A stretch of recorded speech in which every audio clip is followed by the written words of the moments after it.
The moment the doors of the wedding hall opened, what I faced was not a blessing, but a grand humiliation.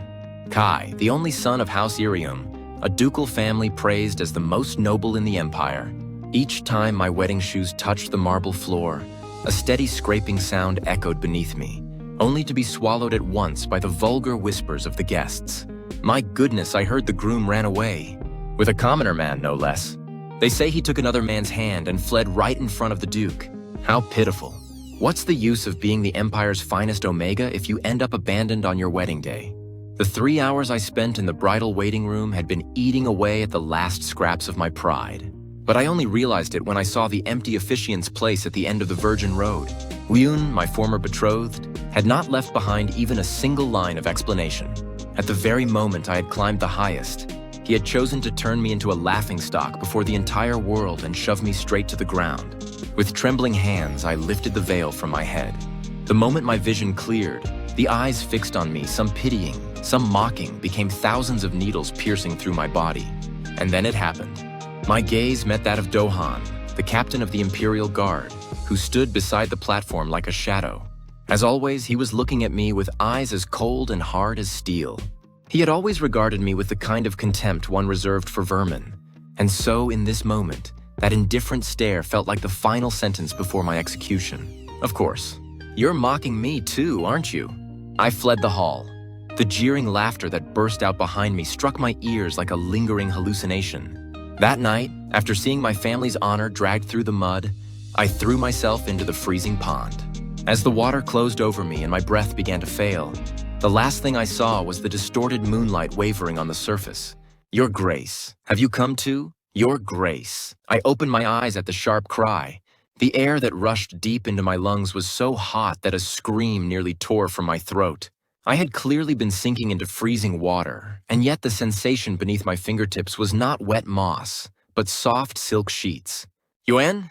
The one sobbing beside me was Yuan, the attendant who had stayed by my side until the very end in my first life, dying with me when my house fell. I stared blankly down at my hands. The backs of them, which should have been pale and swollen from the water, were smooth and full of life. What day? Is it today? What? Why would you suddenly? It's April 12th, Your Grace. You collapsed so suddenly I was terrified. April 12th, exactly 3 months before the wedding between Huyun and me. Forcing my wildly pounding heart to settle, I walked toward the mirror.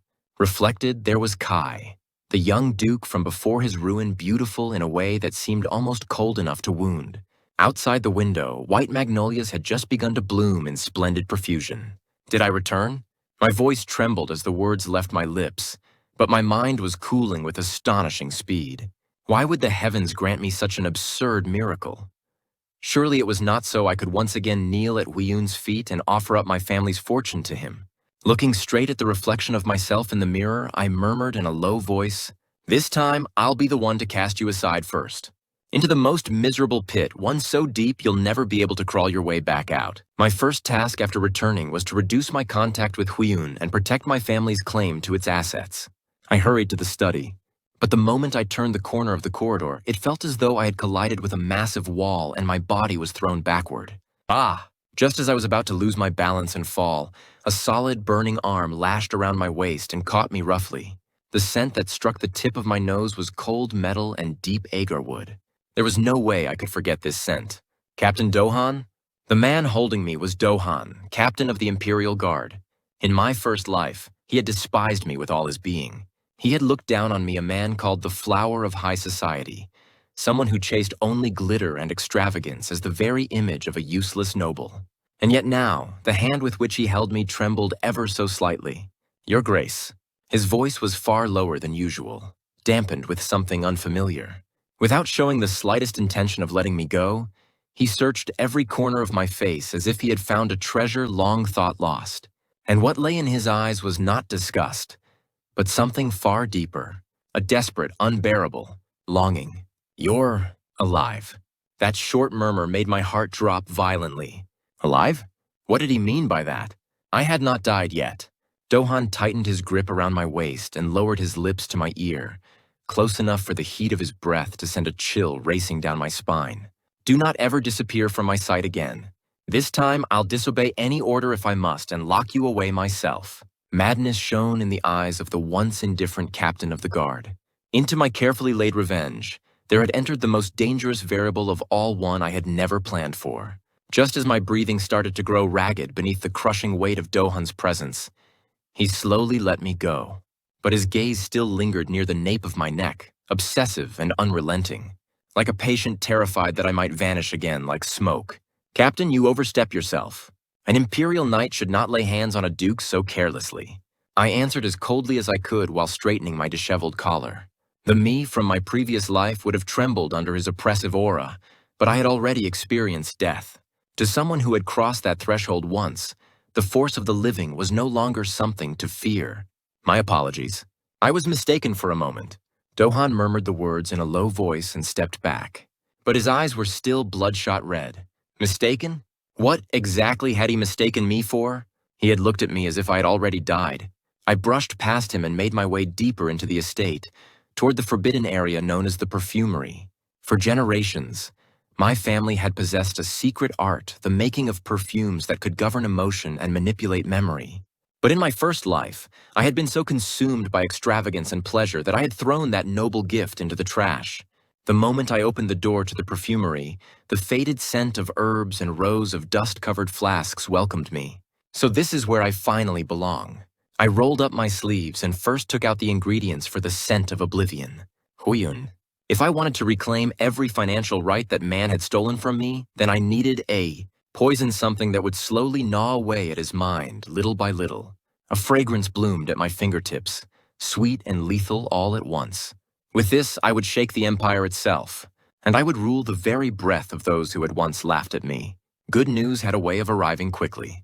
The afternoon after I spent the entire night in the perfumery, word came that my beloved fiance, Huyun, had come to visit the estate.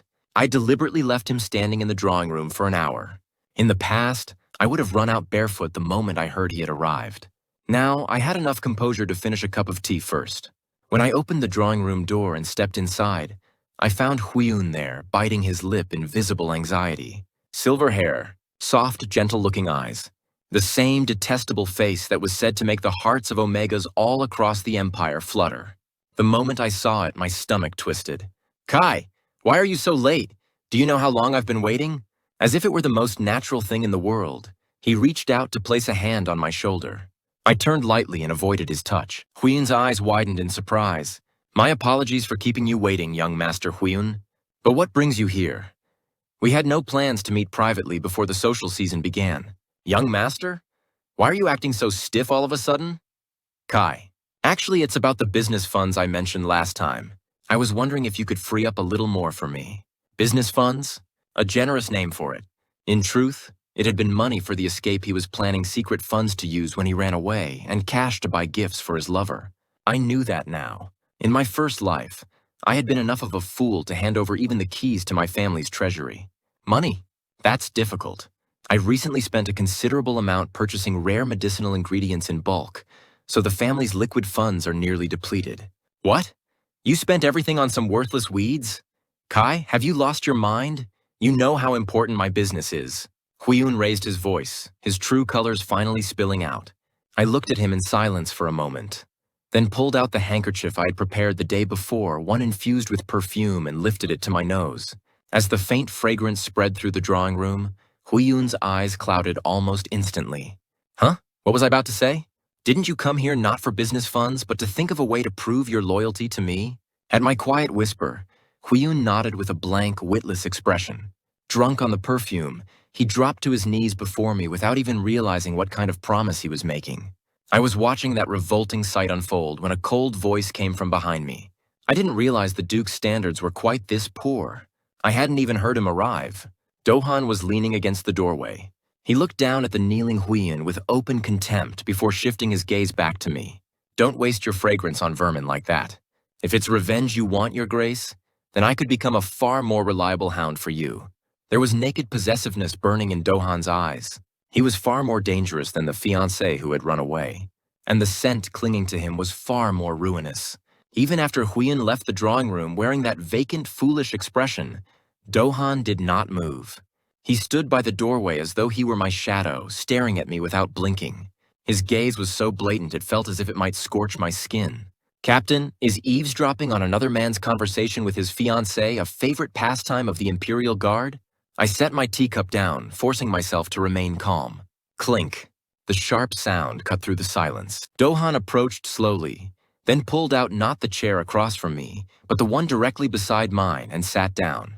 He was far too close, the scent of cold metal clinging to him, tangled with the deep richness of agar wood, came over me in a wave so thick it nearly numbed my senses.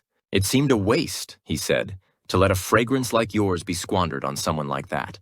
His hand brushed lightly against the ends of my hair. The touch was careful, almost reverent, as though he were handling a fragile piece of glasswork. And yet beneath that care lurked a thirst so ravenous it felt as though he might devour me whole at any moment. What do you mean by that? Insomnia. His voice was low. Unless it's that strange perfume you create, I can't close my eyes for even a single moment. A lie. In my first life, he had barely looked at me. He had never cared about the perfumes I made. So why, in this life, was he acting like a patient addicted to my scent? Though the shadows beneath his eyes were so dark, so sunken, that he truly did look like a man who had been denied sleep for far too long. Surely a man in your position could find a skilled perfumer easily enough. No one else will do. His grip snapped around my wrist and pulled me toward him. The heat of his pulse transferred against my skin. Then he lowered his face, pressing his nose to the delicate skin of my inner wrist and inhaled deeply.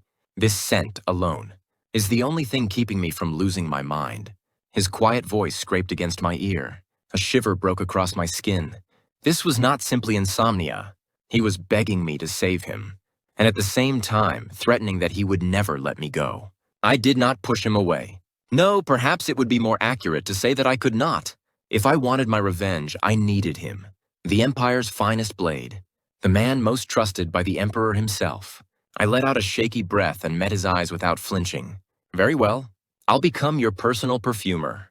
But I have conditions. Something strange flashed in Dohan's eyes. He lowered his head and pressed a light kiss to the back of my hand before answering. Anything. If you want my life, I could rip out my heart and place it in your hands this very moment. I have no need for your life. All I need is for you to be my shield until the day of my wedding.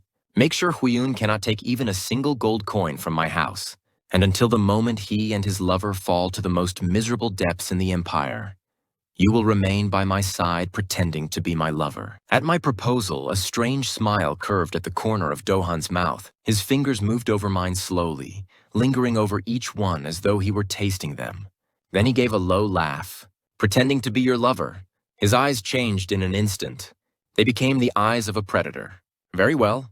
I'll gladly become your hound and tear through their leashes for you. But remember this. Your Grace, if you think you'll be refusing my touch simply because this is an act, I suggest you abandon that thought now. I'm afraid I'm not particularly gifted when it comes to pretending. He left after saying that. But even after he was gone, the warmth of his body and the lingering depth of his agarwood scent remained behind, wrapped around me like a second skin. And instinctively, I understood. The man I had summoned in order to destroy Huyun might prove to be a far more dangerous poison than Huyun had ever been. Once my agreement with Dohan was sealed, I began in earnest the making of white magnolia poison, a fragrance that appeared elegant and pure on the surface, yet slowly numbed the nerves and induced hallucinations. It was a very special gift, one intended for Huyun and his lover. Your Grace, these are gifts from Captain Dohan. My attendant Yuan entered carrying several large boxes. When I opened them, I found rare medicinal ingredients so precious they were difficult to obtain even within the Empire, and among them lay a single black rose, dark as though it had been stained with fresh blood. A small note was tied to the stem. If there is a night when you cannot sleep, call for me. I'll be standing guard outside your bedchamber door. The protectiveness in it was enough to make my skin crawl. Did he really know what had happened before my return? Or was he simply consumed by some mad obsession? I turned the black rose between my fingers, lost in thought. The night I died in my first life. When I collapsed after drinking poison, I remembered vaguely that someone had tried to break down the door to my room. Violently. Desperately. Could it have been Dohan? The questions only bred more questions, but revenge came first. I dropped the black rose into the perfumer's cauldron. The scent of burning petals spread through the room, filling the perfumery completely. The curtain was rising. On the opening act of revenge, the massive doors of the imperial ballroom swung open, and a dazzling flood of light poured down from hundreds of chandeliers. But brighter than any jewel in that glittering hall was the man standing at my side, Dohan. Instead of his usual rough military uniform, he was dressed in the full formal regalia of the captain of the Imperial Guard. Golden embroidery shimmered across the blackness of his dress uniform, and the medals pinned across his chest spoke for themselves, proof of the overwhelming power he held. With one hand resting on his strong arm, I descended the staircase slowly. "Are you nervous?" Dohan's voice brushed low against my ear. Every place his breath touched felt as though fire were spreading there. "Nervous? If anything, I'm exhilarated," I answered with a dazzling, seductive smile. At the foot of the stairs, every eye in the room turned toward us. It was only natural. The Forsaken Duke, the man who should have become the laughingstock of high society, had appeared on the arm of Dohan, the most untouchable man in the empire. And in the distance, I saw Huyun. He had been standing there with his lover, Rael, in an intimate tableau. But the moment he spotted me, he nearly dropped the champagne glass in his hand. His eyes shook with shock, with jealousy, and as I watched him unravel, I felt dark delight rise from somewhere deep inside my chest. "Your Grace, don't dirty your eyes by looking at trash like that." As if to block my line of sight entirely, Dohan wrapped an arm tightly around my waist. His touch was rough, but beneath it lurked something far more dangerous, a fierce, relentless possessiveness directed wholly at me. Then the highlight of the ball began, the first dance. It was a dance that should have belonged to Huyun and me.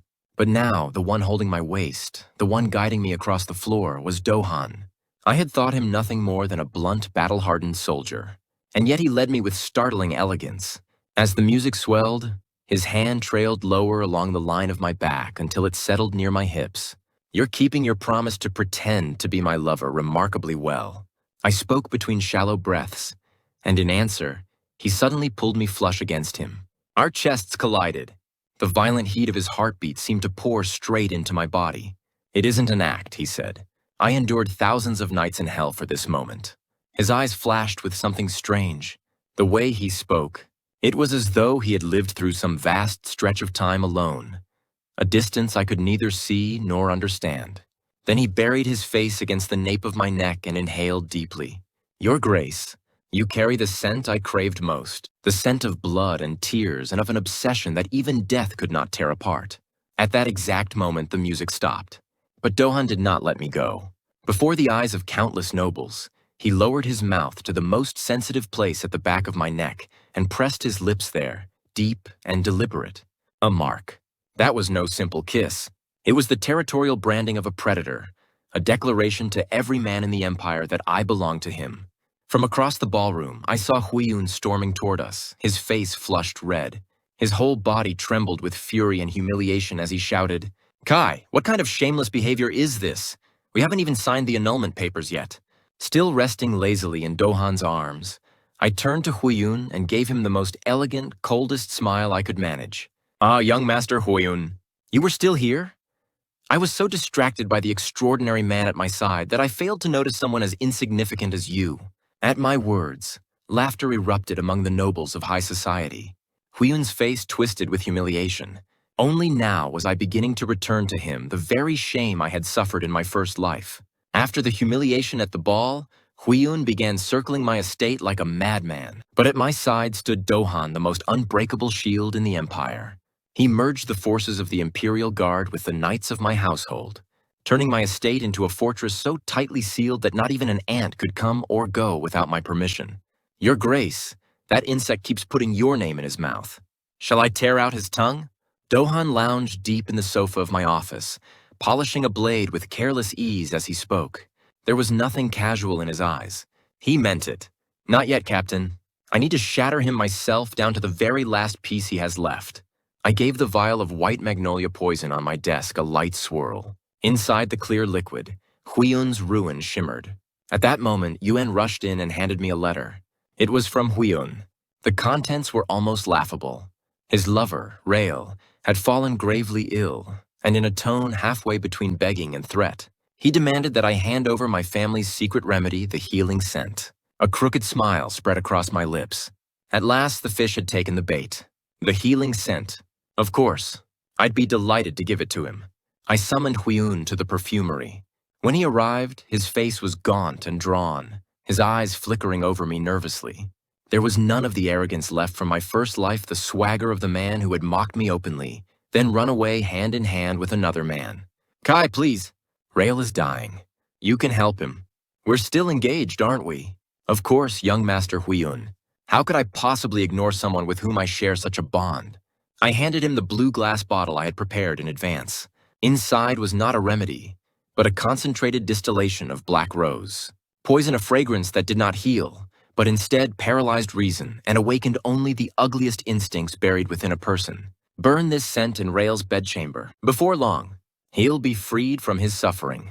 Huiyun started to reach for my hand, but then flinched. He must have felt the cold, killing intent looming behind me. In the end, he snatched up only the bottle and hurried out. From behind the door, Dohan stepped into view at an unhurried pace.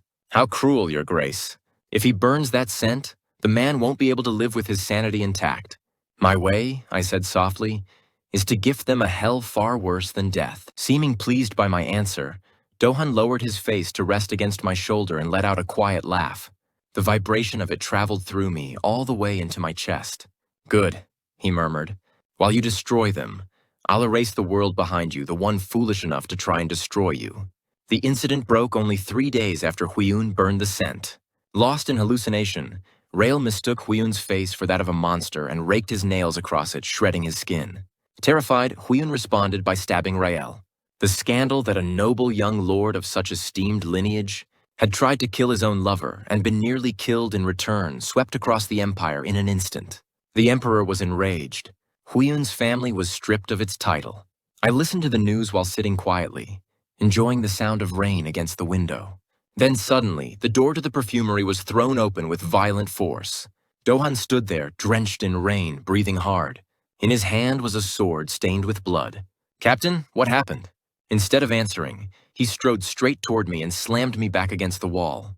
His eyes, they had changed into the same frenzied eyes I had seen on the final night of my first life, when the empire itself had burned. Kai, why didn't you tell me? What? A sharp breath caught in my throat as his hand closed around the back of my neck. It did not hurt, and yet terror rushed through me all the same, the terror of knowing there was nowhere left to run. Don't tell me you've forgotten, he said, voice breaking. How I screamed outside your door that night, the night you tried to die. Why, even in this life, are you trying to push me away and carry out your revenge alone? For one suspended moment, it felt as though my heart stopped beating. You? Really? Yes, I came back too. His voice was raw now. The moment you disappeared into that freezing water, my heart stopped with you. In this life, I will never let you hurt yourself again. And when your revenge is over, I'll lock you in this underground perfumery if I have to, just to keep you by my side. Dohan's confession was closer to a curse than a declaration of love. He held me in his arms, sobbing like a child, even as his grip around my waist tightened so hard it felt as though he might break me. Before we had even finished carrying out our revenge, we were already becoming addicted to the most vicious poison of all, each other. Inside the perfumery, only the sound of rain filled the silence. Dohan's shoulders were trembling as he held me so tightly it felt as though he might crush me. The man known as the Empire's strongest blade was falling apart like a child over nothing more than me. So it was you, I said softly, the one who tried to break down my door that night. My voice came out calmer than I expected. At last, all the scattered pieces fell into place. The owner of that desperate, ragged roar I'd heard just before sinking beneath the water. It had been Dohan. With his face buried against my shoulder, he let out a low, broken sound. I was too late. By the time I broke the door open, you had already become a cold ghost of the water. From that night on, I was never sane again. I washed the Empire in blood. I cut out every tongue that had mocked you. But you never came back. There was the scent of blood in his confession. In my first life, he had not looked down on me. He had simply been a man who did not know how to come closer, and so had only watched from afar. And only after I vanished had he realized whose name his heart had been beating for all along. A madman? Dohan, look at me. We both survived. And this time, I found you first. I cupped his face in both hands and made him meet my eyes. The maddened possessiveness burning inside his gaze no longer felt frightening. Instead, it struck something strangely familiar in me. We were poison to one another, the kind that led only to ruin, and at the same time, the only antidote either of us had.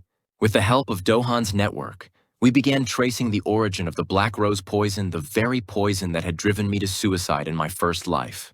The most shocking part was this. It was not something a fool like Huyun could ever have obtained on his own. This poison is one of the ancient relics stored in the Imperial Treasury. It's known as the rose that devours the soul. The report Dohan handed me contained names so shocking they nearly made me laugh.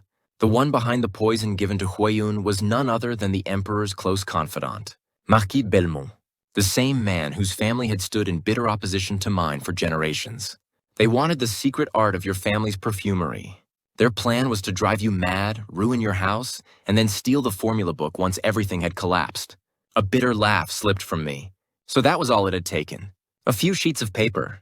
That was all it took for them to cast someone's life into hell. Huyun had been nothing more than their hound. The true predator had been lurking behind the throne all along, mouth open, waiting to feed. Dohan, do you remember the perfumery I used at the Imperial Ball? I think it's time we showed them what a true illusion looks like. Once preparations for revenge truly began, Dohan's protectiveness escalated to absurd levels. He moved his quarters into the room beside my office in the estate and refused to leave each night until he had personally seen me fall asleep. One night, after returning late from working in the perfumery, I found him sitting at the edge of my bed. He was staring blankly at one of the scented candles I had made. Your Grace, sometimes I'm afraid that when I open my eyes, I'll be standing by that freezing pond again. His voice was heavy with trauma. I sat beside him and took his hand. His rough, calloused fingers twitched at the warmth of mine. I'm here, Dohan. Instead of answering, he pushed me back onto the bed and climbed over me. His large body covered me completely. It was the posture of a man determined not to leave me even the slightest gap through which to escape. Rather than lose you again, I'd rather break your wings with my own hands and keep you bound in this room forever. Does my madness, this possessiveness of mine, frighten you? At his question, I wrapped my arms around his neck and whispered against his ear, No, if anything, it excites me. If you want to bind me here, then bind your heart to mine as well. We'll go to hell together or we'll climb to the throne together. Dohan's rough breath crashed against the back of my neck. We explored each other's skin while preparing for the coming storm in the imperial court. Now, it was time for the hunt. Marquis Belmont was an old fox who stood at the very peak of imperial high society. Even after Huyun's downfall, he had not so much as blinked. He was already in search of a new hound.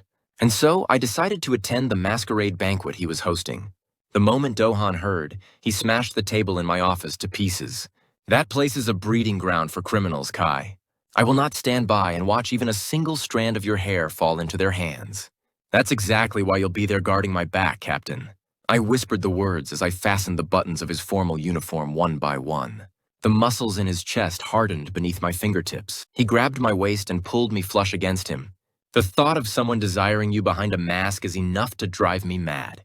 When we get there, do not leave my sight by even a single inch. At his command, laced thickly with obsession, I smiled and answered, Of course. I get anxious too when I can't smell your scent. The banquet hall was filled with nobles wearing grotesque masks. Hidden inside my sleeve was the special fragrance I had prepared. Forget-me pollen.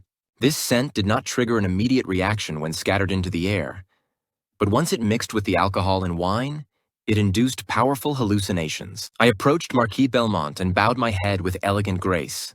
My Lord Marquis, what happened to young Master Huyun was truly unfortunate.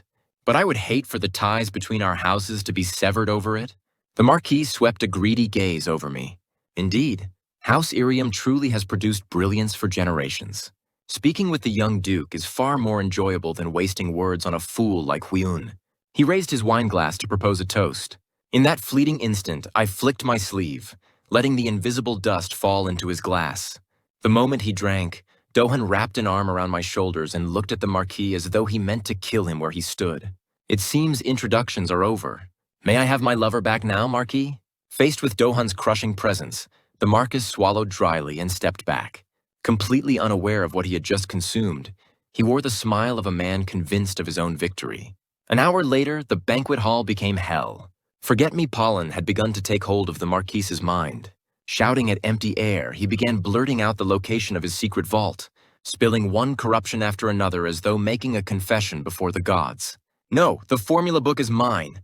I should have been the one to kill Kai and take it for myself. The moment those words left his mouth, the banquet collapsed into chaos. Imperial inspectors stormed the hall, and the Marquis, laughing like a madman, was dragged away. The sight was spectacular. The man who had driven me to the edge in my first life was now flailing helplessly in a trap of his own making. Watching his retreating figure, I lifted my now cold wine and took a slow sip. This is only one, Dohan. Just one. Dohan looked down at me, his eyes cold enough to smell of blood. He snatched the wineglass from my hand and hurled it to the floor, where it shattered. Then he seized my wrist and dragged me toward his carriage. You've enjoyed your revenge enough. Now it's my turn. Every time you smiled at another man tonight, I had to choke back the urge to kill. I think it's time I taught you that lesson properly. The carriage door slammed shut. Inside the narrow space, Dohan's heavy agarwood scent filled the air. Then his rough lips descended against the back of my neck. News that Marquis Belmont had gone mad in the underground prison spread through the entire imperial palace in less than half a day. But before his death, he left behind a blood-written confession stating that every one of his crimes had been carried out under the instruction of someone. That name was none other than the first prince, Edmund, so that's it. He coveted my family's secret arts in order to claim the palace for himself. I stared down at the summons on my desk, stamped with the imperial seal. Prince Edmund was trying to paint me as an accomplice to treason. Just then, with a chill that brushed over my skin, Dohan's steel-hard arm wrapped itself around my shoulders from behind. Don't go. If he lays even a finger on a single strand of your hair, I'll bring down the Empire's sun today.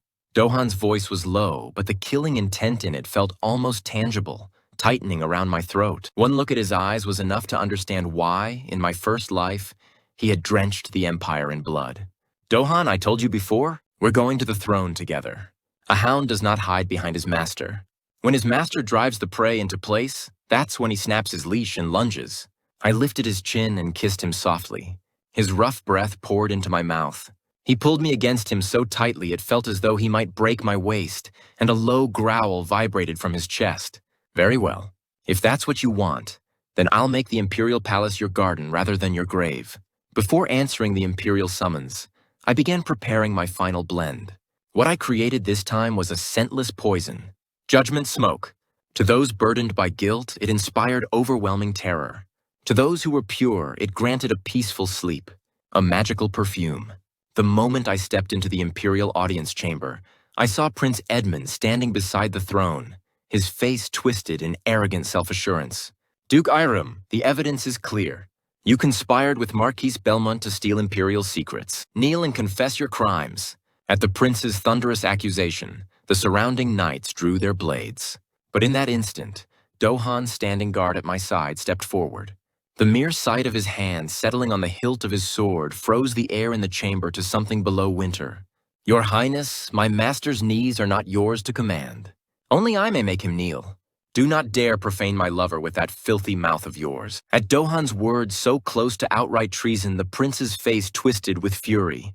I used that moment to shatter the censer hidden in my sleeve. Invisible smoke spilled out, creeping along the floor of the audience chamber until it reached the prince's feet. Not even 10 minutes after the smoke began to spread, Prince Edmund's gaze started to lose focus. His eyes trembled wildly. Then, without warning, he began screaming, swinging his arms at empty air. No, it was Belmont's doing. I only told him to bring me the formula book. Kai, he said your death was the only way your house would fall. The prince's confession was devastating. Every part of the scheme that had driven me to my death in my first life spilled from his mouth with shocking ease. The courtiers stared in horror. The emperor fixed his son with a blazing stare. Seize him at once. Before the emperor's command had even fully fallen, Dohan moved like lightning. His hand clamped around the prince's throat. He slammed Edmund to the ground, then turned those cold eyes toward me. Kai, shall I kill him? Or would you prefer to cut off his breath with your own hands? I walked toward the prince slowly, then bent down and whispered into his ear. Death would be far too easy. Spend the rest of your life rotting among the ghosts of the people you tried to kill. That is the gift your second life receives from me. The master of the palace had not changed, but the true power of the empire now rested in the palm of my hand. and behind me stood the man who had willingly become a devil for my sake. Dohan. 3 days had passed since Prince Edmund had been deposed, and the imperial palace washed clean in blood. Now the entire empire held its breath before the perfumery of Duke Arium and the sword of the captain of the guard. And yet my own world was growing smaller by the day. Your Grace, the captain has forbidden you from going out again today. My attendant Yuen lowered his head with an awkward expression. Every entrance to my estate was now guarded by knights of the Imperial Guard. They were a shield meant to protect me, and at the same time bars meant to imprison me. Then came the heavy sound of footsteps echoing through the corridor. Dohan. The moment the door opened, his cold scent rushed into the room, tangled with the smell of blood and the dark weight of agar wood, and instinctively I swallowed. Kai, you're still awake? Didn't you say you can't fall asleep when I'm not here? He came closer and buried his face against the back of my neck. The scrape of his rough stubble dragged over my sensitive skin. A shiver ran through me, but I did not push him away. No, I could no longer deny that this vicious obsession of his was filling the emptiness inside me. For him, I created a special perfume. The scent of branding. The moment one inhaled it, being without the other person's warmth would feel like having one's heart torn apart. A fragrance of powerful dependency. Burn this, Dohan. Your anxiety will disappear. I lit the censer. As the smoke began to rise, Dohan's eyes unfocused in a strange way, darkening red. With a low growl like an animal, he pushed me down hard onto the bed. Don't try to tame me, Kai. If you poison me, then I'll gladly drink it and chew my way down to your bones. His large hand closed around both of my wrists at once and pinned them above my head. A complete restraint. There was nowhere to run. Then, just below my collarbone, near the very place where, in my first life, I had tried to end my own life, he sank his teeth in and left a deep mark behind. Ah! A cry broke free from my throat, tangled between pain and pleasure. Seeming satisfied, Dohan swallowed my lips with his own. We were becoming addicted to one another.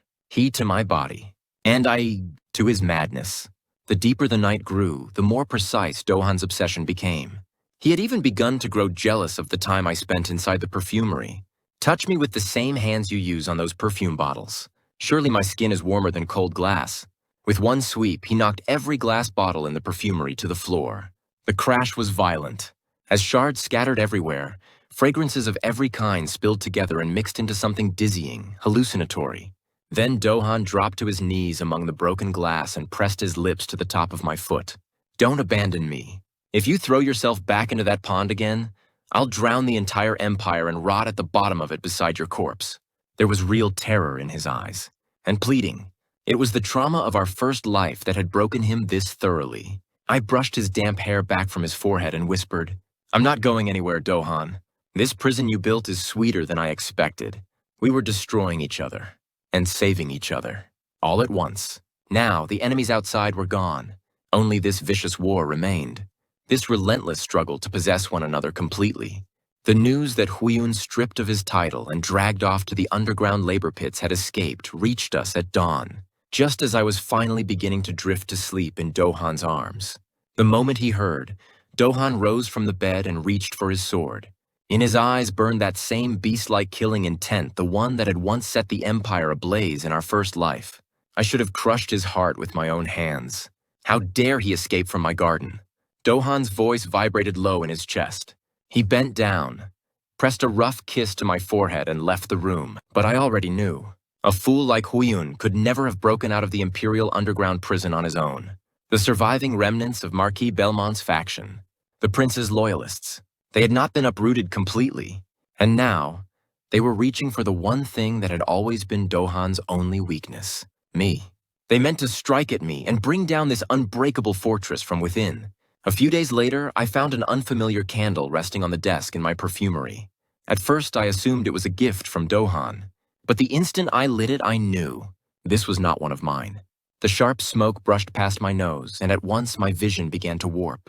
Memories from my first life started overlaying the world in front of me, the freezing pond water, the wedding guests laughing at me, and most of all, Dohan, the Dohan from my first life, walking past me with cold indifference. No, this isn't real. It's fake. Clutching my head, I collapsed to the floor. The Dohan inside the hallucination was nothing like the gently obsessive man standing beside me now. He looked down at me with disgust in his eyes and said, "Die, Kai. Your existence itself is a disgrace to the Empire." The words struck like a poisoned arrow, burying themselves deep in my heart. There was a trace of magic mixed into the fragrance, just enough to split reason from emotion inside me. And suddenly, I could no longer tell whether the Dohan beside me truly loved me, or whether he was merely a monster driven mad by guilt over the version of me that had died. When Dohan returned to the room and found me staggering in the grip of hallucinations, he rushed to my side.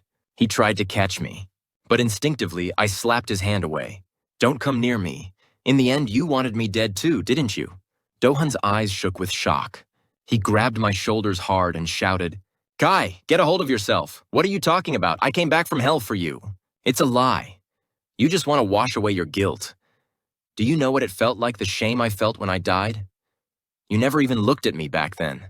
At my cry, Dohan's face twisted into something terrible. He seized my jaw and forced me to look him in the eye.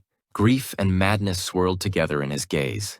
"Yes, in the first life I was a fool, but the one standing in front of you now is me. Don't push me away because of those ghost-like memories. And if you truly can't trust me..." He drew his sword and pressed the hilt into my hand. Then he guided the blade to rest against his own heart. "Then stab me now. Better to die by your hand and return again than live on while being doubted by you." The tip of the blade pierced through his clothes and grazed skin. A single drop of blood welled up. My hand trembled around the hilt. The trap Huyun had laid was not simple revenge. It had gone deeper than that.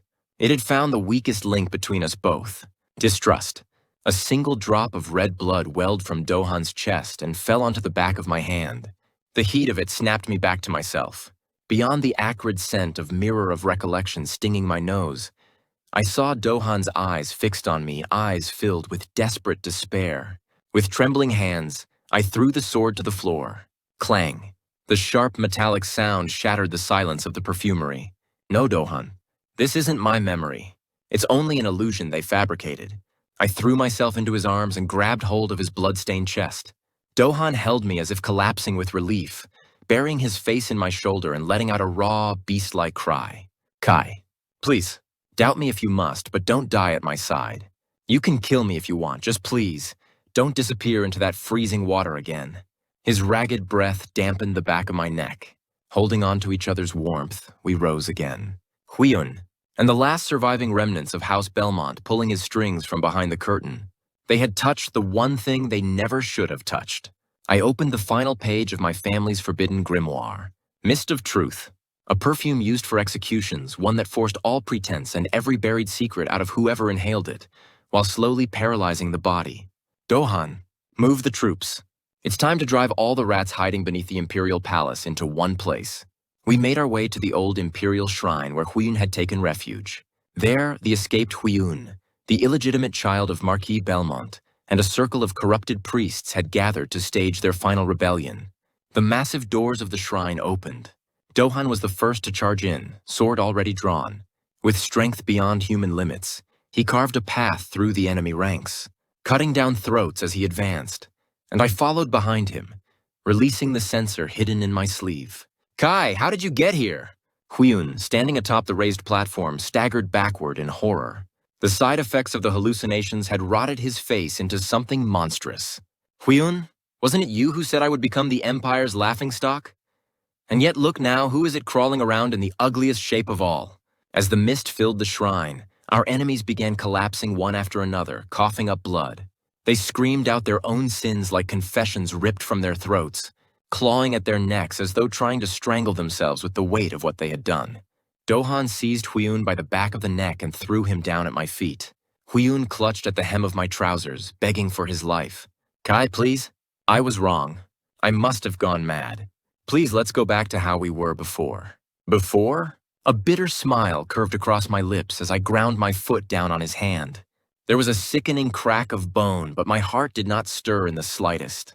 "Dohan, what shall we do with him?" Dohan wrapped an arm around my waist and whispered coldly into my ear. "If you wish, I'll return the humiliation you suffered in the first life 10,000-fold. I'll cut out his tongue, bind all 4 limbs, and hang him in the Empire's square. I'll make the people spit on him until the day he dies." I shook my head. "No, that would be too merciful. Instead, Let him spend the rest of his life trapped in the very fragrance he loved most. Let him live inside the delusion that he has become emperor, while in truth he writhes among maggot-ridden corpses. Dohan seemed pleased. He pressed a kiss to my cheek. As you wish. The shrine collapsed. The last breaths of every enemy were cut short. Now no trace of unrest remained in the empire. Only Dohan and I, and the new order we had created with our own hands. The flames in the shrine burned out, and peace returned to the empire. Huiyun and the remnants of House Belmont were no doubt still wandering through their own private hells, trapped forever inside the prison of hallucination I had designed for them. I stood on the terrace of the estate, breathing in the cold air of dawn. The bloodstains that had once marked my hands were gone, but the cold humiliation, buried deep inside me from my first life, still remained. A faint scar etched into the center of my heart. Then, from behind me, a familiar warmth enveloped me. You're standing here alone again. The wind is cold. Come inside. Dohan wrapped me in his large cloak. When I leaned back against his chest, I felt the steady, powerful beat of his heart. It was the very warmth I had longed for on that night in my first life, beside the freezing pond. Dohan, is it really over now? Do we really never have to be dragged back into that hell again? At my question, Dohan rested his chin on my shoulder and murmured low against my ear. Even if time turns us back again, I'll find you 10,000 times over. And every single time I'll love you more viciously than before. But in this life I will never let you go. I won't allow even death itself to force its way between us. His vow no longer filled me with fear. Now it was the strongest anchor holding my soul in place. Exactly 90 days after the day I had once been so shamefully abandoned, a wedding was held again. Guests from all across the empire flooded in to offer their congratulations. But this time, not a single one dared whisper behind their hands. At the altar, waiting for me in place of the fiance who had once run away, stood Dohan. The empire's greatest power, the emperor's blade. I walked the aisle draped in a blue mantle bearing the crest of my house over robes of pure white. With every step I took, it felt as though the wounds of the past scattered away like flower petals, vanishing into the air. Duke Kai, I accept you as the one and only companion of my life. Dohan made the declaration as he took my hand. Pressing my lips to the back of his hand, I released the special perfume I had prepared beforehand. Blessing mist. The sweet fragrance spread softly through the entire hall, imprinting upon the hearts of every guest that our union was sacred and eternal. Amid the cheers of thousands, we kissed. The wedding that had once felt like a funeral in my first life had been reborn, in this one, as the most radiant celebration of all. After the wedding, we spent time alone together in a secluded palace deep in the forest, far from the imperial court. Dohan was still overprotective of me, but now it was no longer a prison meant to confine me. It had become a fence meant to keep me safe. For him, I began studying a new fragrance, not one made of revenge or bloodlust or obsession, but one made only of peace. Kai, the scent of those ingredients is too strong. Don't tell me those glass bottles matter more to you than I do.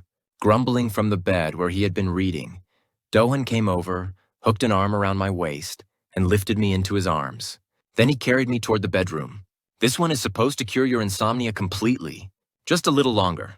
The cure is already right here. So why do you keep searching for something else? Dohan laid me down on the bed and buried his nose at the back of my neck. The heat of his breath and the low murmur of his voice blurred the edges of my reason. Laughing softly, I wrapped my arms around his neck. All right, my savage hound. Then tonight, I'll let you treat me your way. Outside the window, white magnolias were blooming in abundance once again, no longer tainted with poison, only carrying the pure fragrance of spring. Our second life was only just beginning. The ghosts of the past were gone, and ahead of us, all that remained was a sweet addiction that would never end. Hello, this is Seoulmuse. Thank you for listening to today's episode. I'll be back soon with the next episode and an even more dynamic story. Don't forget to subscribe and join me. Thank you for watching.